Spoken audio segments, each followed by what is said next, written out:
9 अगस्त 2024 Brazil की एक local airline वापस इल्हास की फ़्लाइट 2283 को मुख्तलिफ वीडियोज़ में आसमान से घातक अंदाज में गिरते हुए देखा गया। ATR 72-500 नामी ये जहाज़ एक ब्राज़ीलियन पैसेंजर एयरक्राफ्ट था जो कैस्काविल से सौ पोलो की जानिब जा रहा था, लेकिन लैंडिंग से सिर्फ चंद मिनट पहले ही ये हादसे का शिकार हो गया, जिसमें 57 पैसेंजर्स और 4 क्रू मेंबर की जान चली गई। ये ना सिर्फ 2011 के बाद ब्राजील का पहला खतरनाक क्रैश था, बल्कि ब्राजील की एविएशन हिस्ट्री में भी इसको घातक माना जा रहा है। वीडियो में देखा जा सकता है कि जहाज फ्री फॉल करते हुए किसी कटी हुई पतंग की तरह आसमान से गिर रहा है। वीडियो रिलीज होने के बाद एविएशन इंडस्ट्री से ताल्लुक रखने वालों के बीच खौफ की एक लहर दौड़ चुकी है, क्योंकि चाहे कोई भी एयरक्राफ्ट हो, वो कभी भी फ्री फॉल करते हुए नीचे नहीं आ सकता। हमेशा जहाज ग्लाइड करके नीचे आता है, तो फिर आखिर वजह क्या बनी, इस बारे में तो अथॉरिटीज की जानिब से इन्वेस्टिगेशन लॉन्च कर दी गई है, लेकिन क्रैश से चंद मिनट पहले ऐसा क्या हुआ जो शायद इस हादसे की वजह हो सकती है। तलहा स्टोरीज की वीडियो में खुशामदीद।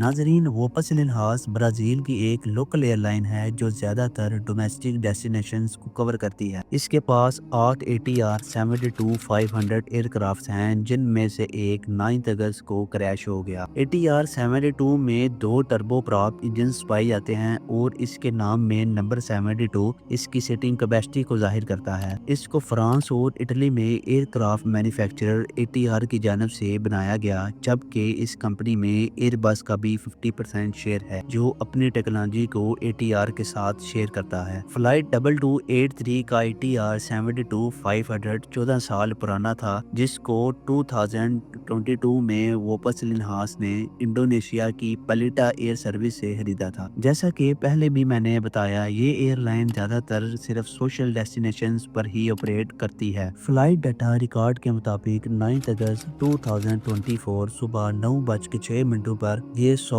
पोलो से टेक ऑफ हुई और इसकी मंजिल 700 किलोमीटर वेस्ट में कैस्काविल की थी। इसका ये ट्रिप तो बिल्कुल ठीक ठाक गुजर गया। इसने 2 घंटे 11 मिनटों के बाद सुबह 11:17 पर कैस्काविल में खैर खैरियत से लैंड कर लिया। फ्लाइट ऑलरेडी अपने शेड्यूल टाइम के हिसाब से लेट थी और इसको कैस्काविल से पैसेंजर्स लोड करके वापस साओ पोलो भी जाना था। इसी वजह से अनलोडिंग के बाद जल्दी जल्दी साफ सफाई का काम हुआ और ठीक 41 मिनटों के बाद इसने कैस्काविल से वापस साओ पोलो जाने के लिए टेक ऑफ कर लिया। जहाज में टोटल 57 पैसेंजर्स और पायलट समेत 4 क्रू मेंबर्स मौजूद थे। 61 साला Humberto D compose flight captain थे और 35 साला डेनिलियो सेंटोस फर्स्ट ऑफिसर और 2 फीमेल कैबिन क्रू भी मौजूद थी। टेक ऑफ से लेकर क्रैश तक क्या कुछ हुआ, रडार की स्क्रीन पर क्या कुछ दिखता रहा, ये सब कुछ आप भी देख सकते हैं। 11:50 AM लोकल टाइम पे फ्लाइट 2283 ने कैस्काविल से टेक ऑफ करते ही लेफ्ट टर्न लिया और 17,000 फीट का एल्टीट्यूड मेंटेन करने लगी, जिसको क्रूजिंग एल्टीट्यूड भी कहते हैं। 12:21 पे टेक ऑफ से 23 मिनटों बाद 17,000 फीट का एल्टीट्यूड मेंटेन कर लिया गया। कैस्काविल से साओ पोलो अगर सीधा जाया जाए तो बीच में काफी बड़ा पहाड़ी सिलसिला आता है, जिसको अवॉइड करने के लिए तमाम जहाज या तो ईस्ट में पैसिफिक ओशन के ऊपर से जाते हैं या फिर वेस्ट में प्लेन लैंड के ऊपर से होकर गुजरते हैं। फ्लाइट 2283 ने भी इस माउंटेन रेंज को बाईपास करने के लिए हल्का सा लेफ्ट टर्न लिया और फिर सीधा साओ पोलो की तरफ जाने लगी। रडार के मुताबिक पहला 1.5 घंटा नॉर्मल अंदाज में गुजर गया, जिसमें जहाज का एल्टीट्यूड 17,000 फीट के आसपास था और ground speed 460 kilometre per hour. 1:07 पर फ्लाइट 2283 ने एक शार्प लेफ्ट टर्न लिया और अपनी डायरेक्शन कैंपिना शहर की तरफ कर ली, जहां से अप्रोच बनाकर उसने साओ पोलो एयरपोर्ट पर लैंड करना था। 1:20 पे जब वो कैंपिनास के साउथ में आबादी के ऊपर मौजूद था, तब पहली बार उसकी ग्राउंड स्पीड कम हुई। जो पहले 460 किलोमीटर पर आवर की स्पीड से आगे बढ़ रहा था,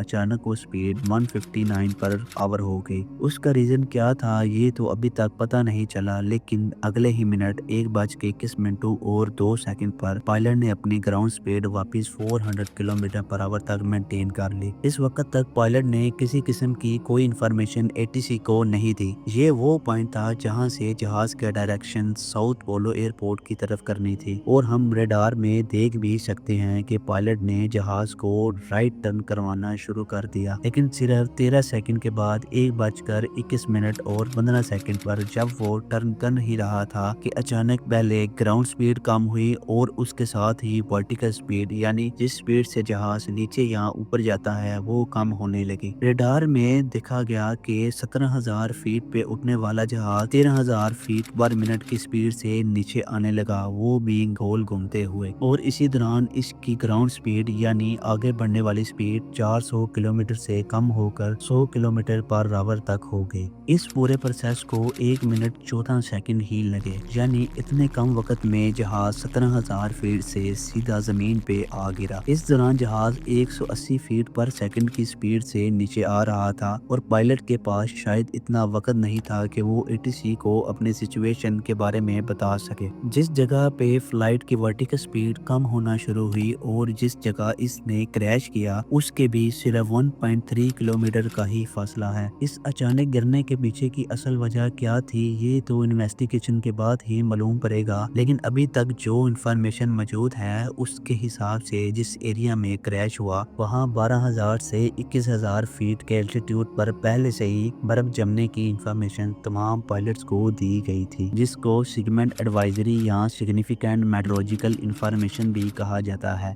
अगर जहाज के विंग्स पर बर्फ जमना शुरू हो जाए तो ये काफी खतरे की बात होती है, क्योंकि बर्फ की वजह से जहाज की एरोडायनामिक्स बदल जाती हैं और हवा जो इसको लिफ्ट देती है वो लिफ्ट अब कम हो जाती है। बर्फ जमने की वजह से दूसरा मसला ये भी होता है कि विंग्स और पीछे के 4 मेन पार्ट्स जो कि एयरक्राफ्ट के मूविंग पार्ट्स होते हैं, उनके बीच बर्फ फंस जाती है और वो हिल नहीं सकते। यानी पायलट के इनपुट देने के बावजूद जहाज राइट या लेफ्ट टर्न नहीं हो पाएगा। इस चीज से बचने के लिए अक्सर मॉडर्न एयरक्राफ्ट में तो ऑटोमेटिक हीटिंग सिस्टम होता है जो अहम हिस्सों पर बर्फ जमने ही नहीं देता। कुछ एयरक्राफ्ट ऐसे होते हैं जिन पर फ्लाइट से पहले खास केमिकल का स्प्रे किया जाता है जिससे बर्फ जम ही नहीं पाती। ATR 72-500 में मुख्तलिफ किस्म के डी आइसिंग सिस्टम इंस्टॉल हैं। उसके विंग्स पर डी आइसिंग बूट्स लगे हुए हैं जो वक्फे वक्फे से बर्फ को हटाते रहते हैं। इसी तरह इसके प्रोपेलर्स, विंडशील्ड और इंजन में भी डी आइसिंग सिस्टम इंस्टॉल्ड हैं। और इस सब के बावजूद अगर पहले से बर्फ की फोरकास्ट हो तो पायलट कोशिश करके उस एल्टीट्यूड पे या उस जगह को अवॉइड करते हैं जहां बर्फ जमने का खतरा हो। क्रैश के बाद फ्लाइट 2283 का ब्लैक बॉक्स कवर कर लिया गया है और उम्मीद है कि आने वाले महीनों में इस क्रैश की असल वजह खुलकर सामने आ जाएगी। लेकिन फिलहाल ये एक मिस्ट्री ही बनी हुई है कि आखिर 17,000 फीट से एक जहाज सीधा नीचे कैसे आ गया। उम्मीद है तलहा स्टोरीज की ये वीडियो भी आप लोग लाइक और शेयर करेंगे। आप लोगों का बहुत शुक्रिया। मिलते हैं अगली शानदार वीडियो में।